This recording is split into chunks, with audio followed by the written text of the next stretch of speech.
Well, here we go then. So, well, how'd you guys do on your Moodle this week? I hope everything goes well. I forgot my book, but I'm probably gonna do it.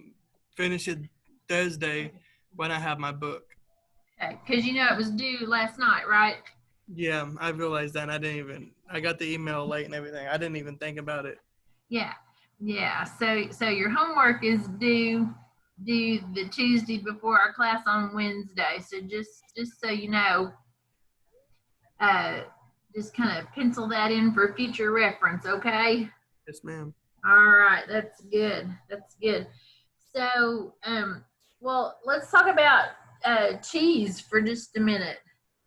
Kind of like that subject. What do you? I was doing a little research here on how much cheese do you think you need per person for a fruit and cheese tray?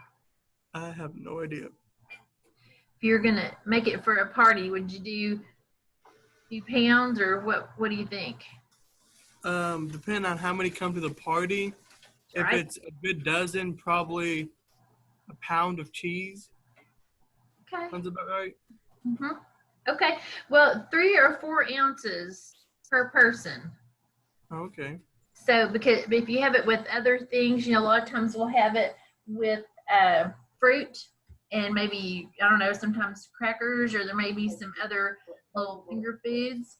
And so, about 3 to 4 ounces per person is pretty typical. So that's a good way to kind of. You remember I told you when you guys are making your cheese tray that there's a formula for that, about how much fruit and how much cheese, and it's almost always by pound or ounce, and that's a good way to kind of gauge how much you're going to put on that plate, because you remember we want to be able to make it profitable in the restaurant business, and that's how we do that, is by portion control. So that was something that I thought was that I don't think we talked about last week when we talked about cheese. So I thought I would bring that up. The other thing is I found this interesting little paper that kind of broke down. We talked about the different kinds of cheeses. If they're aged, they tend to have a stronger flavor. Cheddar, for instance, has a fairly strong flavor, and Gouda. And so, if you're familiar with those, you can um, kind of think about that. Some soft cheese, brie cheese is a soft cheese. It's aged, and because that skin, that's on the outside of it, that has grown on there, and so it's aged, but it's very soft and creamy. Um, there's some firm cheese. There's a Spanish cheese called Manchego. You guys ever tried that before? You can buy it at I've seen it at Harps before, but you'll one time I had one of my friends she lived here, but she was from Spain. She grew up in Spain, and we were doing a dinner for her, and we made paella. And for the appetizer, I had manchego cheese, and then there are some almonds that are Spanish almonds. I can't think of the name of those right now, but we roasted them with salt and rosemary, and we had just a fun evening. But I remember having that manchego cheese because it was Spanish cheese, and it was fun. But it's firm. It's not quite as firm as like Parmesan, but it's along that line. And so it has a good flavor. And then of course there's good old blue cheese, and so everybody knows what that is. So those are kind of some different categories of cheese. And if you'll use on your cheese board, if you'll kind of do a mix of an aged cheese, a soft cheese, a firm cheese, and a blue cheese, it makes a real nice variety for color, visual appeal, and flavor. Okay, and there's also, cheese is made from tons of different kinds of milk too. So goat's milk, sheep's milk, cow's milk. There's even buffalo. I mean, there's all kinds of things that you'll find out there that are pretty interesting that that cheese is made from. Okay. So anyway, just kind of wanted to recap that cheese unit there for just a minute. What about, anybody have any questions or anything follow-up they wanted to talk about as far as cheese and eggs? Question about the fruit on the fruit and cheese tray. Yes. But as far as the portion control, how much fruit would you consider per person on the tray so that the fruit didn't go to waste? Mhm. Well, Is there a formula for that too? yes, there is. I'll look it up for you. Have you ever looked at that Food for 50 book?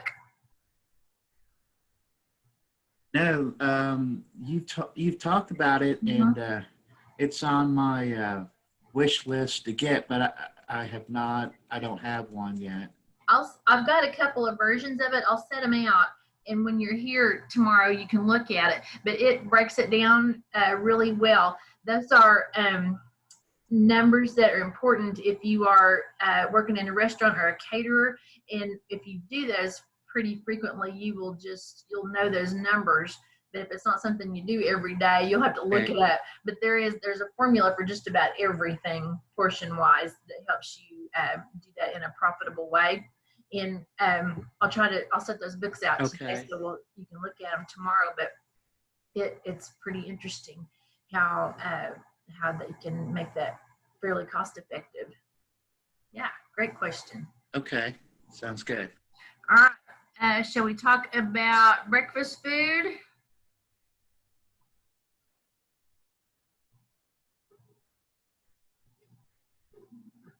All right, where'd that go? That's not what I want.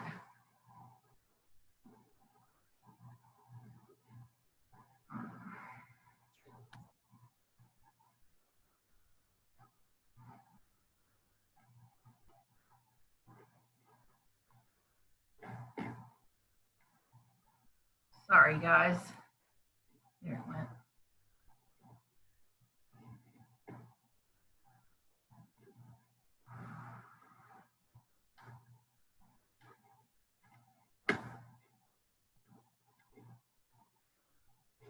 Now we can go. All right, so you guys see that okay? All right. So today we're going to be talking about breakfast food and drinks, which is, gosh, that's one of my favorite subjects. And so I love making breakfast food. I think that's probably my favorite thing to cook, or one of my favorite things to cook. And I love going out to breakfast, like on a Saturday or a Sunday morning.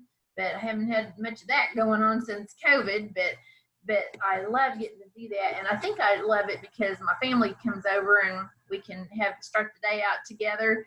And I think that makes for a really, really fun time, having that bit of time together. And it's not usually such a rushed time because it's on a weekend, and so it's not like we have to get somewhere fast. And so makes for a nice time. But breakfast can be served in lots of different ways, and sometimes you'll see it buffet style, sometimes it'll be coming out on a plate, and there's lots of different things that are kind of specific to breakfast. But then there's other things that as it gets closer to brunch time that we kind of mix in with that. So we'll talk about a few of those things. Well, good old pancakes. You can't go wrong with pancakes. We usually, here in a commercial setting, you're going to have a flat top grill, and you'll make them right on the flat top with the eggs and everything else that you're cooking. Sometimes, at home, if you don't have a griddle, you might make them in a skillet. But just about anything goes. Anybody ever tried to put interesting ingredients in a pancake before? Ginger. Ginger? Well, that's I tried apples one time. Yeah? How'd that turn out?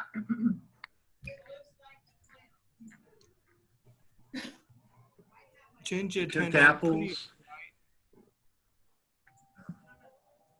Go ahead. Mendez, how was your? Let me hear about your ginger. Well, I used fresh ginger, and Uh-huh. it gave it with the syrup. It gave it this unique, like fresh sweetness, and it was really different. Okay. And it was really weird. Weird in a good way. Yeah, weird in a good way. Okay. Well, I was experimenting this summer with ginger and peaches, and I made ginger peach jelly, and I wonder what that would be. I bet that would be interesting in a pancake. That ginger peach flavor, or maybe come up with a syrup version of that, maybe. I don't know. Have to play around with that. Okay. All right, Seth, you said you did apples. Tried to put some, I made cook apples, and I tried to put it in my batter, but I don't know what I did wrong, Mrs. Perryman, but the pancakes would not come out, and so I ended up just pitching the batter and then just putting making regular pancakes and putting the cooked apples over the top. But I was trying to incorporate them in the batter, but I don't know, somehow I got my ratios off or something, and they wouldn't, cook. It was just like globs of mess on the skillet. Could be. Were they fresh apples, Seth, or were they, had you stewed them? They were fresh apples, and then I cooked them with sugar and cinnamon in a skillet, and then I tried to, I added it to the batter. But I don't know, somehow the ratios must have gotten thrown off. But yeah, instead of looking like pancakes, they were like cooked blobs in the skillet. And so I pitched it and just put them over the top.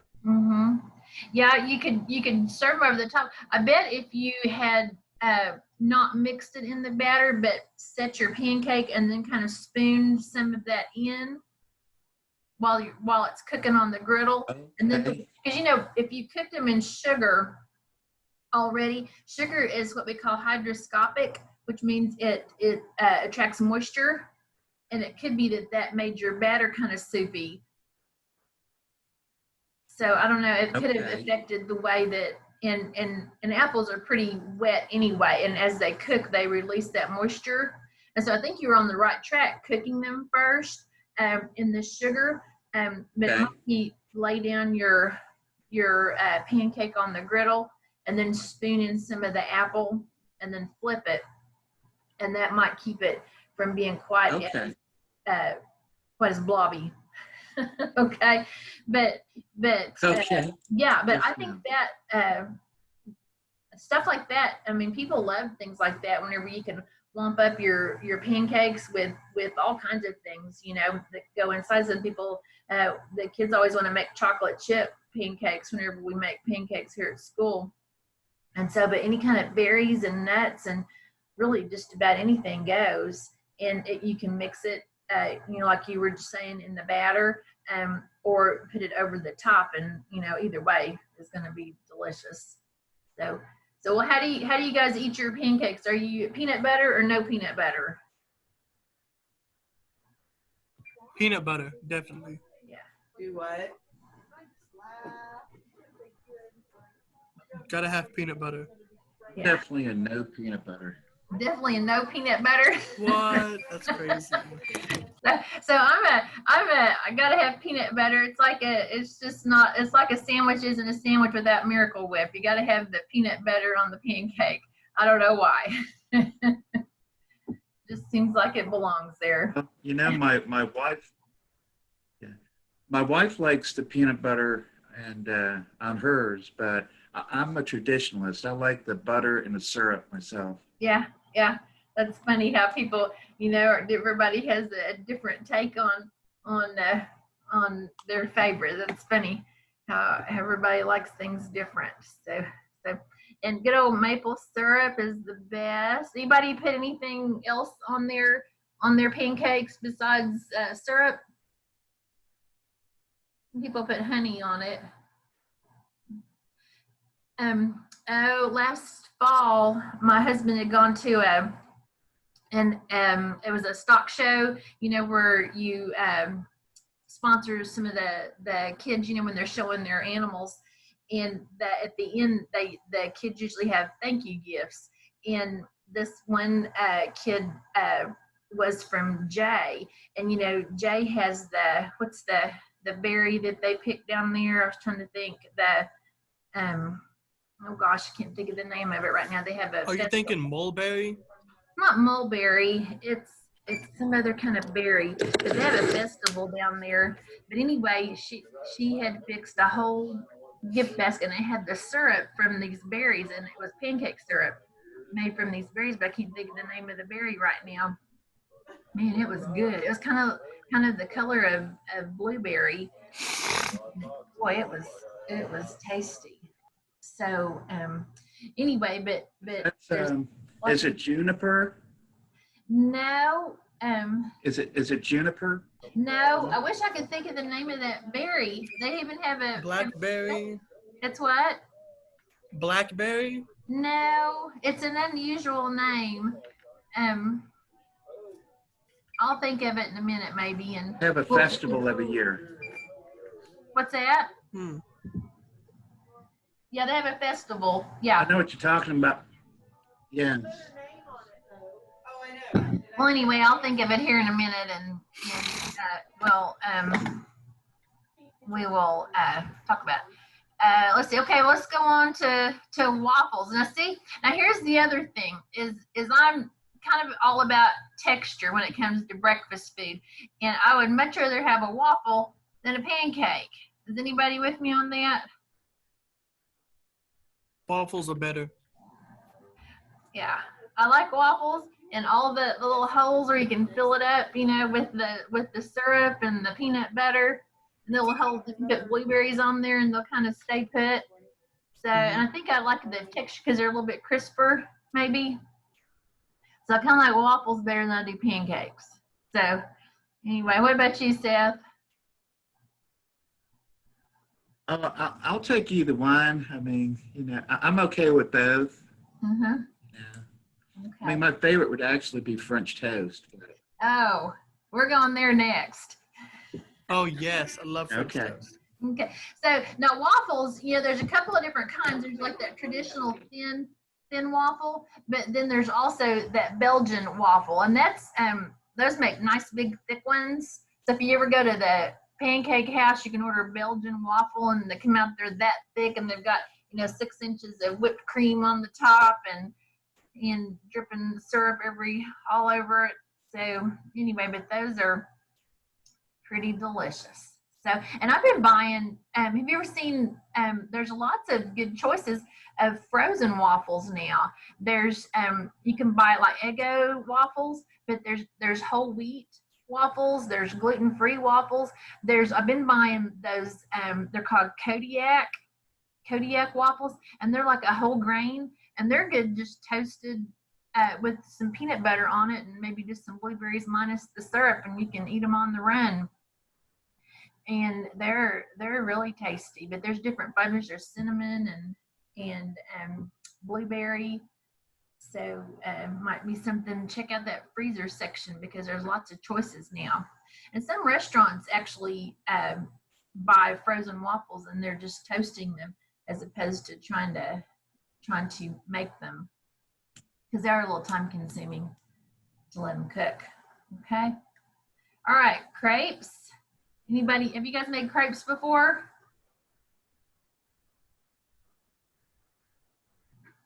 Just once last year in your class. Okay. All right, so crepes, I think they're pretty fun to make, and you can do all kinds of things with crepes. So, and you see them, not at every place, but you'll see them on the menu. And they can be sweet or savory. So, and they're kind of almost work like a tortilla, and you can kind of roll them or fold them. All right. and good old French toast. So here we go. So I think I put on your Moodle this time, Babish making French toast, his take on French toast. And you know, my complaint about French toast is sometimes it's soggy. And I think that's why I like waffles best, because most of the time they're crunchy. So, but French toast, if you make it and then you keep it in the oven to keep it toasty, I'm pretty okay with that. But if it sits out and gets soggy, can't do it. So there's like that happy crunchy French toast, yes. And there's a kind of a knack to making sure you get that just right. And so, but anyway, Babish in his entertaining way is showing you how to do French toast on his little snippet on Moodle this time. Okay. All right. So bacon and sausage. So I'd say no breakfast was complete without breakfast meat of some sort. And bacon, I was watching traditionally we cook bacon in a skillet. A lot of times here at school, we'll cook it on a pan and cook it in the oven because we're cooking quite a bit of it and we want it to be nice and flat. Another thing I saw, and you could cook sausage the same way, is putting it in a skillet and putting enough water in the skillet to cover the bacon or sausages, whatever you're cooking, and let it cook on top of the stove until the water evaporates, and then let it start cooking until it is crisp and brown once that water evaporates. And there's something about that steamy simmer that really brings out the flavor and gets a nice crisp bacon. And so that might be something to try if you haven't already done that. So, and you can also buy all this stuff pre-cooked and then you just reheat, and a lot of places are doing that now because you don't have to hassle with the grease and the time to cook it and getting it the right crispness and all of that. Just simple ease of use is pretty nice, but it does cost a little extra.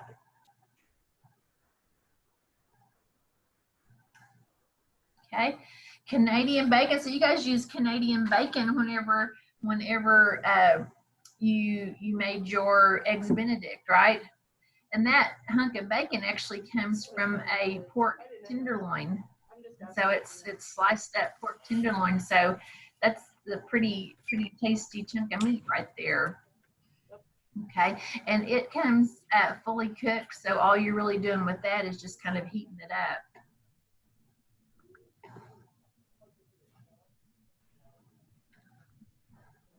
Okay, so some places you may see like smoked salmon, for instance.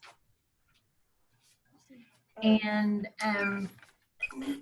been a few places where they've done this for breakfast, and it's pretty luxurious and pretty tasty. But smoked salmon, bagel, usually some egg, capers, pretty tasty little breakfast. My husband had gone to, was at a big meeting, like an organization meeting, and I kind of got to go along for fun. And the hotel where this meeting was had a big fancy breakfast, and that was one of the things that they had was lox and bagels, and so it was fun to put that together and have all that fancy food.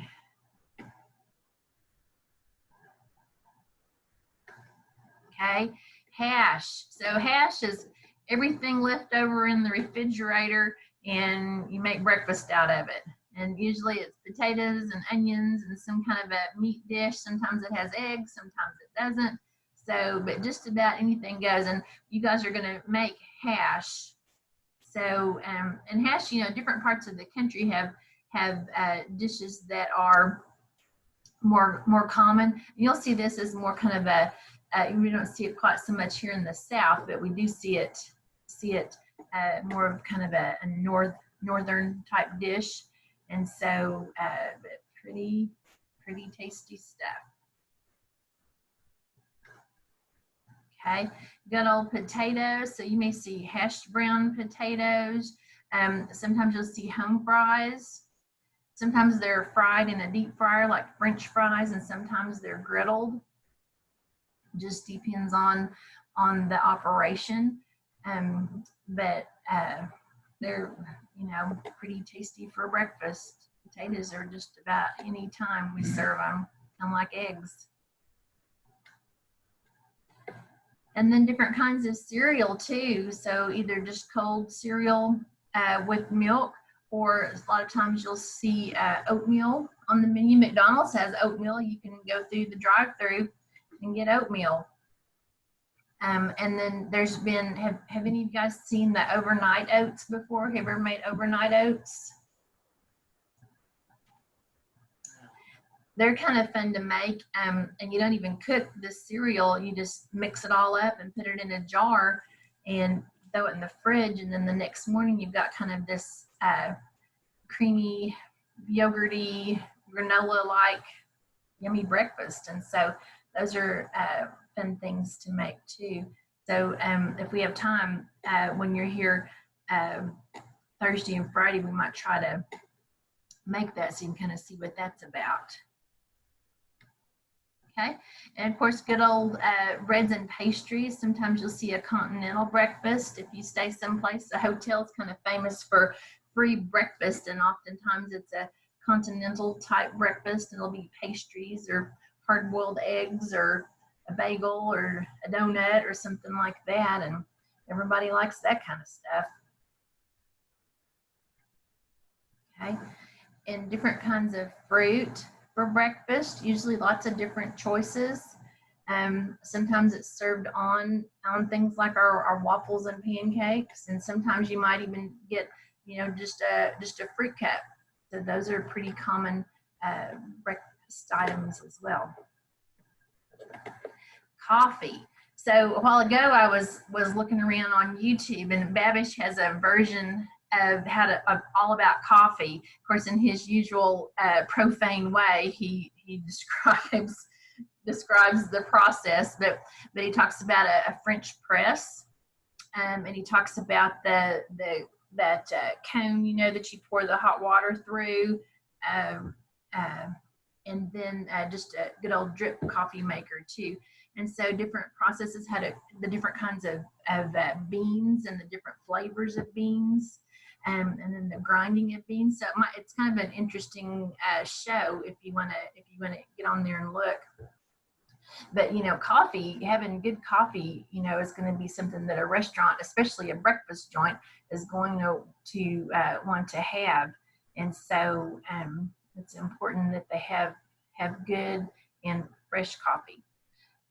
Some other types of breakfast drinks, hot tea, which probably here in the States, probably coffee is more popular, but lots of people drink hot tea for breakfast too. So a lot of places will offer that. And so having that on hand will be good. There it is, tea. And decaf, so sometimes there's like the herbal version of that. And there's also black and green and even white tea. And so some of them are caffeinated and some are not. And then good old cocoa, hot chocolate, pretty good stuff. So you'll see this sometimes in restaurants as well. So cappuccinos, sometimes they'll be in a machine form. Sometimes they'll just be a powdery substance, and they'll just mix it up with hot water. So it just depends on your restaurant. Okay. So, what do you guys think about breakfast food? I love breakfast food. I'm hoping to cook some Thursday and Friday and bring it back. Okay. Well, I think we probably will. We'll probably, I was thinking about doing some French toast and some country sausage hash. Yes. Yeah. So, we'll probably do that. There's different kinds of hash. So if you get a chance, look around. There's like a red flannel hash that's kind of a classic. Something in there that That might be fun to check that out. There's also some different versions of crepes out there. And then that overnight oatmeal might be another thing to check out that could be interesting too. So anyway, well, what else is going on in the world, guys? I saw my breakfast bowl. That's my lunch today. Not much. All right. Well, so you guys will be here tomorrow. Yes, ma'am. So we'll be looking forward to that. I did get, Seth, I've got your parking permit. So I'll give that to you tomorrow. And